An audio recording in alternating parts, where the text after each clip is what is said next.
സ്വാഭാവികമായിട്ടൊരു business ആകുമ്പോൾ അതിന്റെ risk sharing methods എന്തൊക്കെയാണ് അതിലുള്ളത്, അത് ഇസ്ലാമികമാണോ, അല്ലെങ്കിൽ അവർ ജീവിക്കുന്ന ആ രാജ്യത്തിന്റെ സ്വഭാവം എന്താണ്, അവിടെ അവർക്ക് ഇസ്ലാമികമായ മാർഗങ്ങൾ ലഭ്യമാണോ, തുടങ്ങിയിട്ടുള്ള വിഷയങ്ങളൊക്കെ ചർച്ചയ്ക്ക് വരുന്നത് അതിന്റെ ആ അവസാന ഭാഗത്താണ്.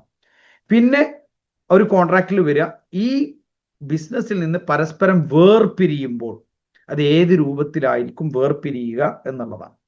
അപ്പോൾ അതും ഒരു കോൺട്രാക്റ്റിൽ ഏറ്റവും ഇമ്പോർട്ടൻ്റ് ആയിട്ട് നമ്മൾ മെൻഷൻ ചെയ്യും. അപ്പോൾ ഒന്ന്, എന്താണ് ഈ ബിസിനസ്, ആ ബിസിനസ്സിലേക്ക് ഫണ്ട് റൈസ് ചെയ്യുന്ന ക്യാപിറ്റൽ എത്രയാണ്, അതേപോലെ തന്നെ എന്താണ് ആ ബിസിനസ് തുടങ്ങിയിട്ടുള്ള കാര്യങ്ങൾ, പിന്നെ ആ ബിസിനസ് ഓപ്പറേറ്റ് ചെയ്യുന്നത് എങ്ങനെയാണ്, ആർക്കൊക്കെയാണ് അതിൽ എന്തൊക്കെയാണ് ചുമതല, ഓരോരുത്തരുടെ റോൾ എന്താണ്, ഷെയറിൽ പാർട്ട്നേഴ്സ് ആണ്, അതല്ലെങ്കിൽ ഈ കമ്പനിയുടെ ഷെയറിൽ അവർ പാർട്ട്നേഴ്സ് ആണോ, അതല്ല കേവലം ഒരു പ്രൊഡക്റ്റിലേക്ക് മാത്രമാണോ അവർ ഇൻവെസ്റ്റ് ചെയ്യുന്നത്, തുടങ്ങിയിട്ടുള്ള കാര്യങ്ങളൊക്കെ ഇൻവെസ്റ്റേഴ്സിനോടും വ്യക്തമാക്കൽ ആ ബിസിനസ് ചെയ്യുന്ന ആളുകളുടെ ബാധ്യതയാണ് എന്നർത്ഥം.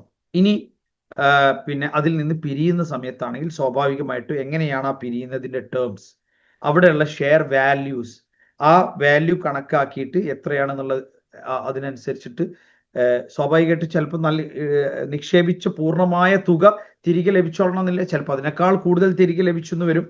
അപ്പോൾ അതിൻ്റെ വാല്യൂ കണക്കാക്കുന്നത്, അതിന് അവലംബിക്കുന്ന രീതി എന്തായിരിക്കും തുടങ്ങിയ കാര്യങ്ങളൊക്കെ ഈ കോൺട്രാക്റ്റിൽ ഉണ്ടാവണം. ഇങ്ങനെ വ്യക്തമായ കരാറിൽ അധിഷ്ഠിതമായിരിക്കണം ഏതൊരു ബിസിനസ് വെഞ്ചറും എന്നുള്ളതാണ്. ഇതാണ് പ്രാഥമികമായിട്ട് പറയാനുള്ളത്.